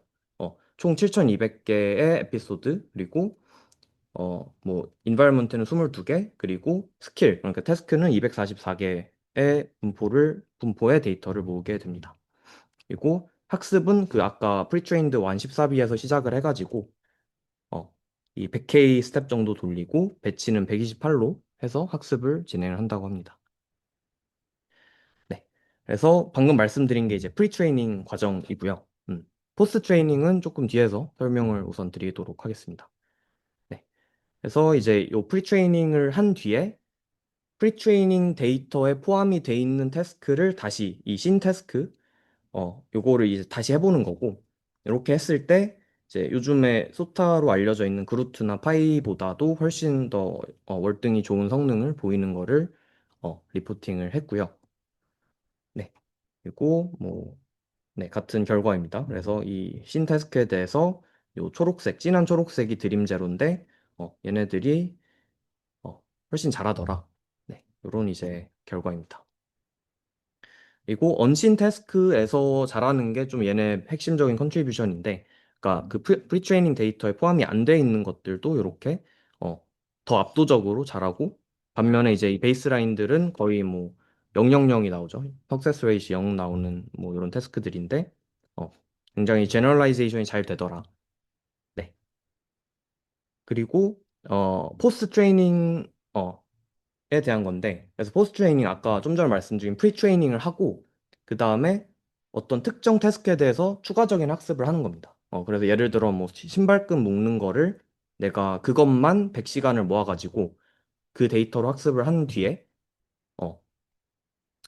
그 다음에 얘네가 그 어떤 세팅에서 그대로 실험을 하는 게 아니라 제너럴라이제이션이 잘 되는지를 보는 거예요. 그래서 내가 신발끈을 묶는데 예를 들어 뭐 다른 신발을 준다든지 아니면 완전 좀 환경을 바꿔가지고 주변에 뭐 집에서 하던 거를 야외에서 한다든지 이런 식으로 제너럴라이제이션 실험을 했을 때 다른 모델들은 거의 0%가 나오죠. 근데 얘네들은 제임제로는 이제 굉장히 높은 성공률을 보이더라. 그래서 이런 어떤 제너럴라이제이션도 굉장히 잘 되더라 하는 거고요. 특정 인부에서 파인 튜닝을 이제 피팅을 시켰는데도 불구하고 그래서 과거의 어떤 제너럴라이제이션 정보를 잘 잃어버리지 않더라 하는 게 이제 네, 있고 그다음에 또 신기한 실험은 이제 그 네, 요런 걸 하는 건데 아지봇에서 어, 학습한 모델이 있고 거기서 이제 새로운 태스크를 다른 인바디먼트에서 어, 이제 동영상을 모아가지고 넣어주는 겁니다. 학습을 시키는 건데, 예를 들어 얌이나 아니면 사람 액션을 가지고 그 동영상을 가지고 새로운 태스크에서 이제 모델을 추가 학습을 시켜주는 거죠. 근데 이때 문제는 이제 얌이나 휴먼은 이제 뭐 액션 정보가 다르잖아요. 아니, 휴먼 아예 없거나. 그래서 휴먼이나 이 얌 데이터는 비디오만 이제 사용을 하는 거고요. 이제 이 아지보 원래 모델이 비디오랑 액션을 둘 다 예측을 하는데 우리가 비디오 쪽에만 요 로스를 걸어주는 거죠. 그리고 1대1 믹스라고 써놨는데 이 원래 아지보 데이터도 우리가 어, 그 새로운 태스크 말고 원래 있던 데이터를 가지고 믹싱을 해줘서 이제 학습을 시켜주는 겁니다. 그런 식으로 했더니 이제 굉장히 적은 뭐 10분, 20분 정도의 데이터만을 가지고도 이렇게 좋은 성능이 이제 나오더라 하는 게 이제 조금 놀라운 포인트인 거죠. 그래서 어쨌든 다른 인바디먼트에 있는 액션 없는 그냥 비디오 데이터만 가지고 학습을 시켰음에도 불구하고 우리가 새로운 태스크를 할 수 있게 되더라 라는 게 이제 요 실험입니다. 네. 그리고 요것도 이제 조금 신기한 실험인데 어, 이제 우리가 아지봇 같은 어떤 특정 로봇에서 학습시킨 그 모델이 있고 그거를 가지고 그 모델에서 출발해서 완전히 새로운 어떤 인바디먼트를 가진 그 로봇 데이터를 30분 어치만 가지고 파인 튜닝을 시켰을 때 그 새로운 인바디먼트에서도 얘가 잘하더라 라는 게 이 실험입니다. 네. 그래서 뭐 실험은 이제 여기까지고 그다음에 마지막으로 이제 데이터 다이버시티 뭐 어블레이션 한 건데 아까 말씀드린 것처럼 이제 뭐 반복적인 어떤 데이터보다 좀 다이버스한 데이터를 썼더니 훨씬 좋더라. 그리고 이제 모델 크기에 따른 그러니까 완 모델이 비디오 생성 모델이 5 있고 14비 있는데 모델이 크면 클수록 잘하더라. 근데 이게 이 드림제로 그러니까 월드 액션 모델만 그렇고 기본적인 VLA는 모델이 크다고 스케일링이 잘 되지는 않더라. 그래서 이게 어떤 스케일링 롤을 잘 따르는 우리 이 왬이라는 어떤 계열의 이제 특성이더라라는 걸 보입니다. 네.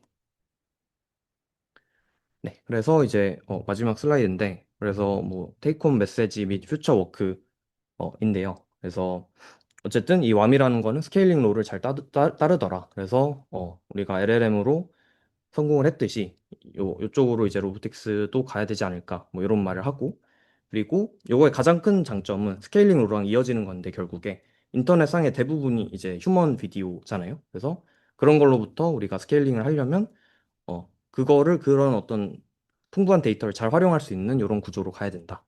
그리고 다만 이제 아직까지 너무 무겁고 엄청난 이제 옵티미제이션을 했음에도 불구하고 아직까지 이게 리얼타임으로 돌리려면은 B백밖에 안 돌아간다. 그래서 요거를 좀 더 빠르고 효율적으로 만드는 게 중요하고 그리고 이제 좀 이런 모델의 가장 큰 단점이 VLM이나 LLM 계열의 VLA와는 다르게 뭐 리즈닝이나 좀 컴플렉스한 텍스트 인스트럭션 이해하는 게 좀 딸리겠죠. 그래서 그런 것들이 있고 그리고 인바디먼트 디자인도 뭐 어쨌든 휴먼 데이터가 많으니까 그런 휴먼 그 정보에서 트랜스퍼가 잘 되는 그런 이제 인바디먼트를 우리가 설계를 해야 되지 않을까 뭐 이런 얘기를 합니다. 네.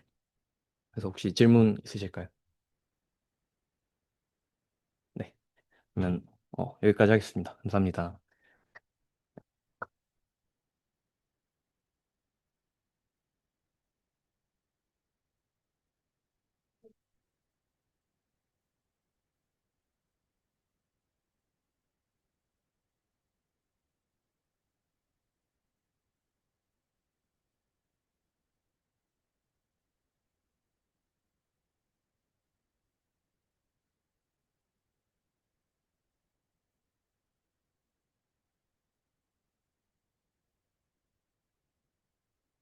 네, 안녕하세요.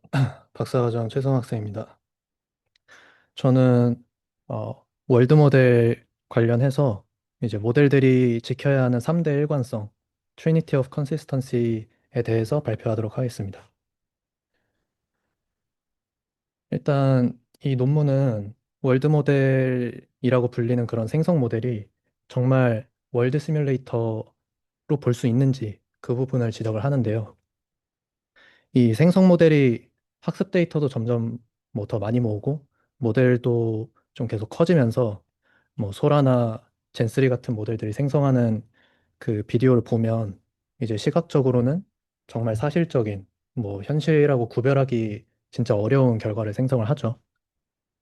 근데 이제 그 결과를 뜯어보면 어 뭐 입력으로 준 프롬프트가 잘 반영이 안 됐거나 카메라가 좀 움직이면서 물체의 형태가 조금씩 바뀌거나 아니면 뭐 시간적인 그 인과율, 원인 결과가 잘 맞지 않는 그런 결과가 생성이 된다는 겁니다. 그래서 여기서는 그거를 이 모델의 물리적인 원리를 제대로 이해하는 게 아니라 그냥 봤을 때 학습 때 봤던 그 경향성 그거를 모방한다고 해서 뭐 순진한 물리학자라고 표현을 하는 거고요. 그러면 이런 나이브한 생성 모델하고 월드 시뮬레이터를 구별하는 기준이 정확히 어떻게 되냐라고 했을 때 그때 나오는 개념이 Trinity of Consistency입니다. 뭐 단어 그대로 세 개의 컨시스턴시로 구성이 되어 있는데요. 모달 컨시스턴시, 뭐 스페이셜 컨시스턴시, 그리고 템포럴 컨시스턴시가 있습니다. 먼저 모달 컨시스턴시는 뭐 텍스트, 이미지, 그리고 논문에서는 뭐 촉각, 그 텍타일까지 얘기를 하던데 그렇게 다 다른 모달리티의 정보들을 하나의 통합된 레이턴트 스페이스에서 이제 매핑을 시켜주는 걸 의미를 합니다. 매핑이 얼마나 잘 됐는지. 그래서 이 컨시스턴시를 잘 갖춰야 뭐 예를 들어서 어떤 프롬프트를 입력으로 줬을 때 그 텍스트에 정확히 대응되는 이미지나 영상이 생성이 되겠죠. 그러면 이제 그렇게 이미지나 영상이 잘 생성됐다고 가정해보면 스페이셜 컨시스턴시는 그 생성 결과에 들어있는 어떤 물체가 있을 거잖아요. 근데 그 물체가 카메라 각도가 어떻게 달라지는지에 따라서 갑자기 뭐 없어지거나 형태가 변하거나 하면 안 되겠죠. 이거를 물체의 영속성이라고도 하는데 그런 영속성하고 어떤 좀 3D 기하학적인 정보들을 그런 규칙들을 잘 지키는 거를 스페이셜 컨시스턴시라고 합니다. 어, 이 스페이셜 컨시스턴시가 무너졌을 때 생길 수 있는 이슈는 야누스 프로블럼이라고 해서 여기 사진처럼 뭐 카메라 각도를 돌려봤을 때 여기 이제 말의 꼬리 부분에 갑자기 얼굴이 생겨버리잖아요. 뭐 이런 결과가 생성될 수 있는 겁니다. 마지막으로 템포럴 컨시스턴시는 뭐 다들 아시겠지만 생성하는 차원이 이제 3D에서 4D로 넘어갈 때 시간축이 추가가 되죠. 그 시간축을 따라서 벌어지는 일들이 물리법칙하고 뭐 인과 논리를 잘 따라야 한다는 게 템포럴 컨시스턴시입니다. 네, 이거는 뭐 넘어가도 될 것 같고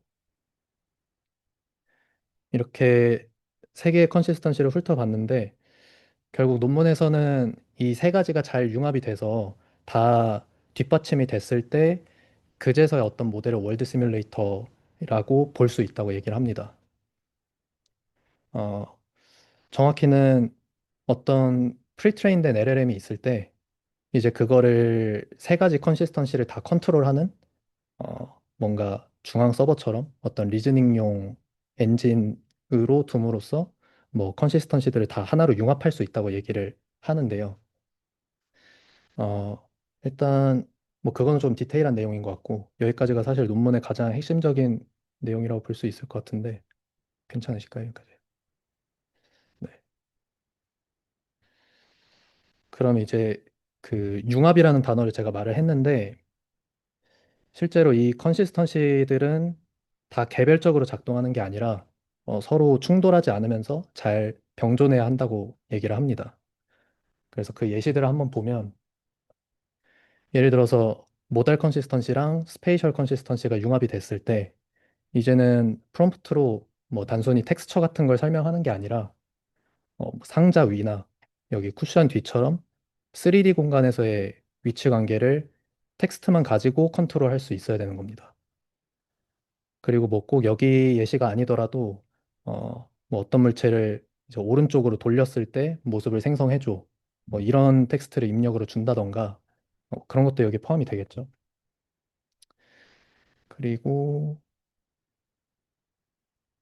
다음으로는 모달 컨시스턴시랑 템포럴이 융합이 됐을 텐데 그때는 역시 또 텍스트로 그러니까 프롬프트만 가지고 여기 지금 벚꽃이 뭐 피고 지는 것처럼 시간이 흐르면서 생기는 변화를 텍스트로 잘 컨트롤할 수 있어야 두 컨시스턴시가 잘 융합이 됐다고 볼 수 있습니다. 이때 뭐 물리 법칙은 여전히 잘 따르고 있어야겠죠. 만약에 이 두 컨시스턴시가 잘 융합이 되지 않았다고 하면 텍스트는 잘 반영하는데 모션이 뭔가 왔다 갔다 하는 플리커링이 생긴다던가 아니면 아예 텍스트를 무시하는 결과를 생성한다거나 뭐 그런 이슈가 생기게 됩니다. 마지막으로 스페이셜하고 템포럴 컨시스턴시가 융합이 됐을 때는 아까 스페이셜 컨시스턴시에서 얘기했던 그 물체의 영속성 그거의 연장선에 대한 얘기인데 이제 시간에 따라 움직이는 동적인 객체에 대해서도 이 영속성이 보장이 돼야 됩니다. 아래에 있는 이제 오클루션이 대표적인 예시인데요. 가운데처럼 이 강아지가 시야에서 사라졌다고 해도 뭐 소위 레이턴트 메모리라고 부르는 걸 통해서 이 강아지의 선글라스나 아니면 뭐 뼈를 물고 있는 거라던가 그런 특징들을 저장해두고 오른쪽처럼 다시 시야에 들어왔을 때 이전하고 똑같은 강아지를 생성해야 하는 거죠. 이거는 단순하게 픽셀을 그냥 외우는 방식으로는 해결이 어렵기 때문에 뭐 꽤나 난이도가 있는 그런 문제라고 볼 수 있습니다. 그리고 따로 뭐 슬라이드를 만들진 않았는데 최종적으로 모달, 뭐 스페이셜, 템포럴 세 개의 컨시스턴시가 다 융합이 됐을 때를 생각해 보면 모달 컨시스턴시는 결국 텍스트로 생성 결과를 컨트롤할 수 있어야 된다는 게 핵심이거든요. 그래서 방금 설명드렸던 이 동적인 객체에 대한 영속성이 이것마저 텍스트로 조작이 가능해지면 트리니티 오브 컨시스턴시를 만족했다고 볼 수 있을 겁니다. 예를 들어서 어떤 강아지가 뭐 콜로세움 기둥의 뒤를 뭐 여러 개를 지나간다. 뭐 이런 프롬프트를 생각해 볼 수 있겠죠. 계속 오클루션하고 리이머전스가 반복되는.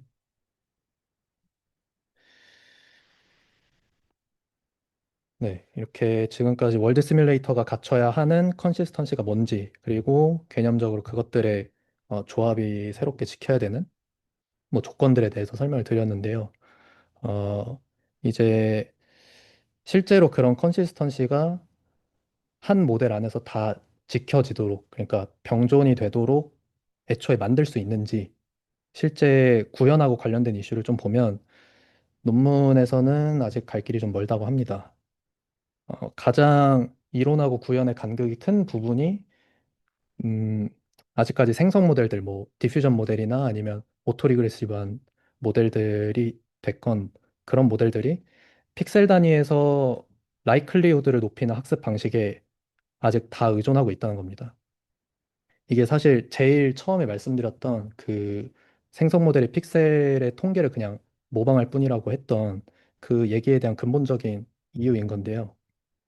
그렇다고 지금 뭐 적용할 수 있는 뭐 미분이 가능한 물리 법칙에 대한 연산이 딱히 있는 건 아니기 때문에 그래서 앞으로 이런 물리 법칙을 모델에 잘 내재화시킬 방법을 찾는 게 월드 시뮬레이터를 만드는 데 정말 중요한 역할을 한다라고 얘기를 하고 있습니다.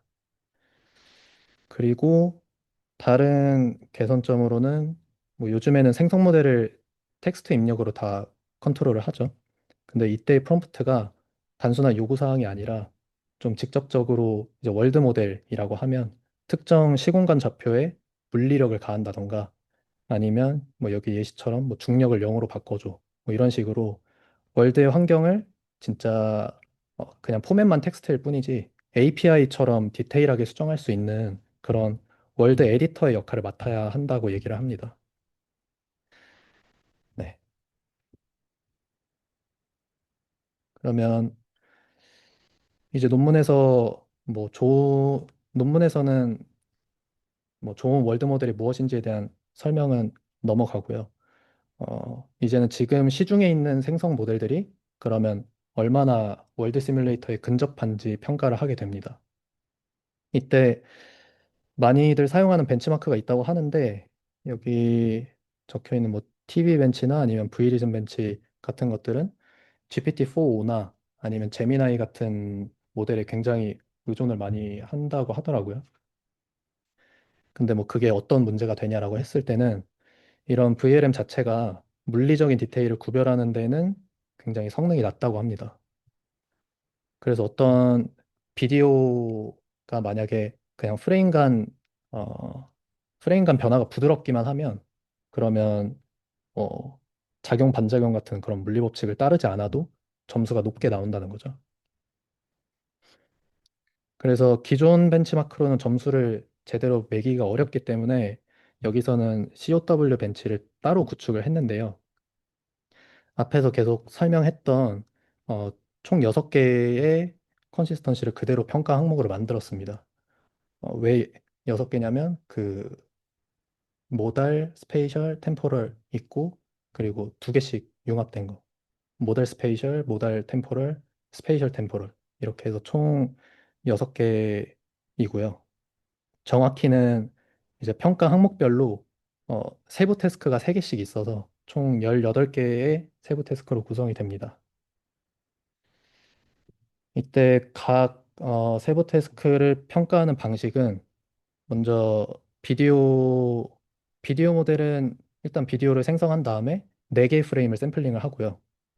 그리고 이미지 모델은 4개의 키 이미지스를 생성한 후에 뭐 2x2 그리드를 만든다고 합니다. 그리고 이벨리에이터한테 질문을 5개를 한다고 하는데 어, 일단 여기서 이미지 모델이 뭐 4개의 키 이미지스를 어떻게 만드는지까지는 제가 잘 이해를 못해서 그냥 일단 어떻게 잘 만들었다고 하고 넘어가면 이 이벨리에이터가 평가하는 걸 제약 조건 만족도라고 하는데 그 아래 질문들이 잘 보이실지 모르겠는데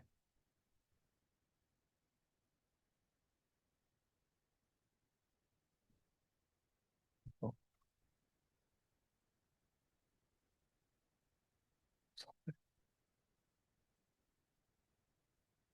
네, 여기 이게 그 5가지 질문이거든요.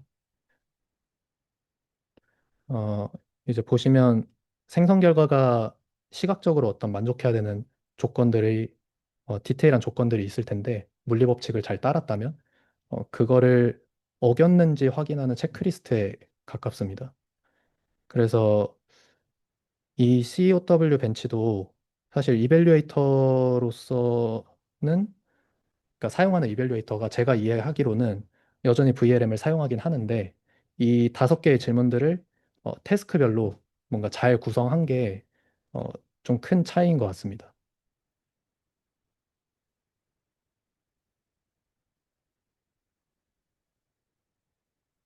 네, 그래서 이런 벤치마크를 사용해서 평가한 여러 가지 결과가 논문에 있는데요. 뭐 종합적인 분석만 공유를 드리자면 우선 어, 여기 화면의 피규어를 통해서 알 수 있는 사실은 좀 흥미로운 거는 최신 비디오 생성 모델보다 뭐 공개되지 않은 이미지 클로즈드 소스 이미지 생성 모델이 전반적으로 점수가 높게 나온다고 합니다. 그래서 제일 극단적인 예시가 여기 훈연 비디오랑 GPT 이미지 1.5인데요. 점수가 훈연 비디오 회색 이 바는 거의 다 떨어지고 GPT는 거의 점수가 다 높게 나오죠. 그래서 이런 경향성이 있고, 그리고 다른 특징으로는 모델들이 전반적으로 그냥 모델 종류 상관없이 보이는 특징이 있는데, 어떤 프롬프트가 이제 굉장히 복잡한 프롬프트가 들어와서 요구하는 조건이 좀 엄격할 때 그거를 그냥 시각적으로만 더 자연스러워 보이는 좀 더 쉬운 프롬프트가 있을 수 있잖아요. 그러면 그걸로 자기 맘대로 재해석을 해서 그냥 생성해 버린다고 합니다. 그래서 뭔가 진짜 월드 시뮬레이터처럼 복합적인 뭔가 물리 요소들을 다 제어하는 게 아니라 그냥 과거에 봤던 데이터로 회귀해 버리는 거죠. 그 패턴으로. 그래서 이거를 제약 조건 회피라고 합니다.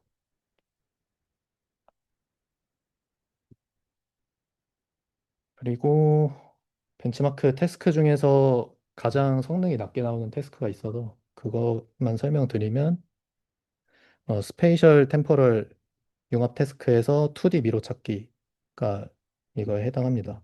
이 태스크는 뭐냐면 어, 오른쪽 아래에 어, 오른쪽 아래 맞죠? 오른쪽 아래에 음, 네, 지금 뭔가 글자랑 약간 다르게 적혀 있긴 한데 어쨌든 오른쪽 아래에 빨간 점이 왼쪽 위에 있는 초록색 점으로 가는 그 미로 루트를 찾는 겁니다. 근데 이제 비디오 모델들이 좀 그냥 선 자체를 부드럽게 그리는 거는 잘 구현을 하는데 어, 이것도 지켜야 되는 그 조건들이 있잖아요. 벽을 뚫으면 안 된다는 거. 일단 제일 기본인데 그런 거에는 점수가 엄청 낮게 나오게 됩니다. 그래서 이거는 뭔가 비디오 모델의 뭐 장기적인 추론 능력에는 여전히 좀 병목이 심하다. 그런 거를 증명한 결과고요.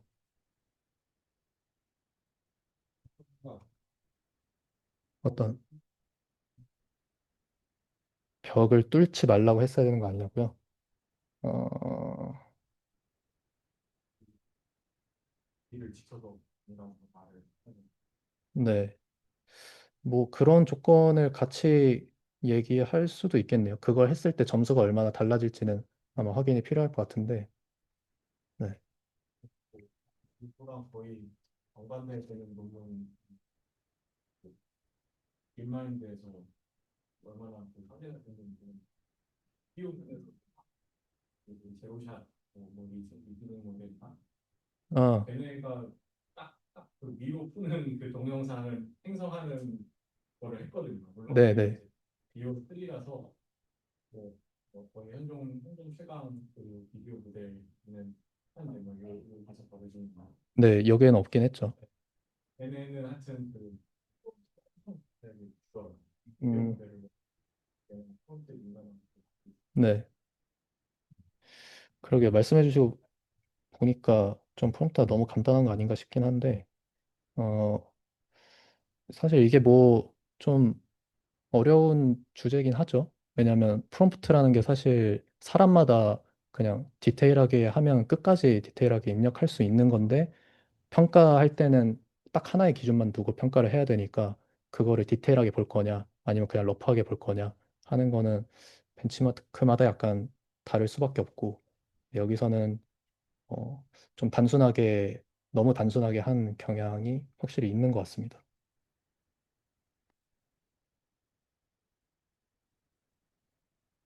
네.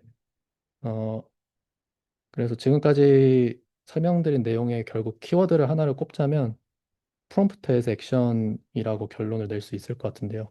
이게 뭐 갑자기 어떤 얘기냐고 하면 어, 아까 컨시스턴시를 하나로 융합할 때 뭔가 LLM 같은 거를 그냥 리즈닝의 엔진으로 쓴다고 했잖아요.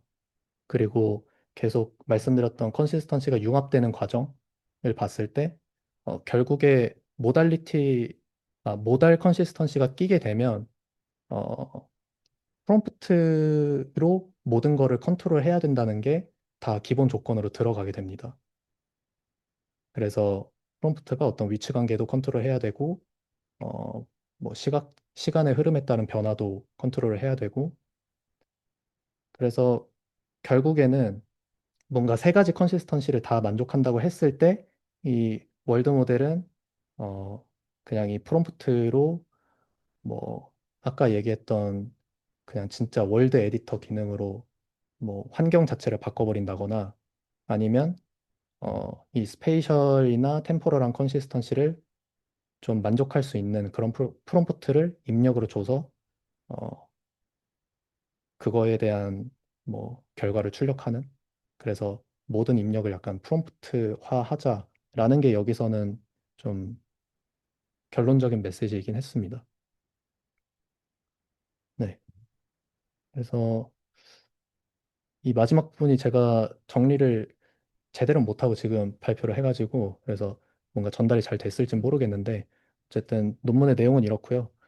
개인적으로 그냥 궁금했던 거는 어, 이제 제가 월드 모델을 잘 그렇게 아는 편은 아니라서 그래서 그냥 들었던 생각인데 어, 이제 스페이셜이나 템포럴 컨시스턴시랑 충돌하는 프롬프트를 그냥 줄 수도 있잖아요. 뭐 진짜 게임 환경이라고 하면 갑자기 뭐 드래곤이 나타나서 뭐 하늘을 날아서 뭐 브레스를 뽑는다거나 그런 프롬프트를 그냥 쓸 수 있을 텐데 그러면 모델이 근데 모델이 지켜야 되는 지금 컨시스턴시에 대해서 얘기를 했는데 그것과 저는 약간 충돌한다고 생각을 했어가지고 그러면 이 월드 모델은 도대체 어떻게 작동을 해야 되는가 뭔가 그거에 대한 좀 기준에 대한 의문이 들긴 했었습니다. 뭐 예를 들어서 꼭 게임이 아니더라도 그냥 어떤 건물을 월드 모델이 그렸는데 그 건물이 무너진다라고 프롬프트를 쓰면 그 건물이 그냥 아무런 전조 증상 없이 쓰러져야 되는 건지 그런 의문이 좀 들었고 네. 제 발표는 여기까지 하도록 하겠습니다. 혹시 뭐 질문 있으실까요? 이거 왜 힘들었을까요? 이건? 이 논문이요? 벤치마크가 흥미로워서 뭐 일단 벤치마크가 잘 만들긴 한 것 같고요. 제가 생각해 봤을 때. 그리고 월드 모델 컨시스턴시 기준 자체는 저는 좀 평범하다고 생각하긴 했는데 근데 이제 그거가 뭔가 융합이 됐을 때 어떤 기준으로 바뀌는지를 보는 거는 조금 그래도 흥미로웠던 것 같고 어 그런 것 같습니다. 그리고 결과가 제가 이제 뭐 시간상 많이 가져오진 못했는데 꽤나 디테일하게 결과 분석이 돼 있거든요. 그래서 그런 것도 만약에 월드 모델 연구하시는 분들 계시면 한번 확인해 보시면 어떨까 싶은 생각도 드네요. 네, 발표 여기까지 하겠습니다. 감사합니다.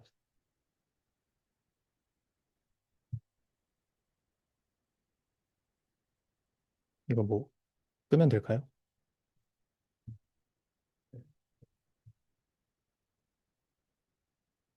그렇죠. 네, 이 종료.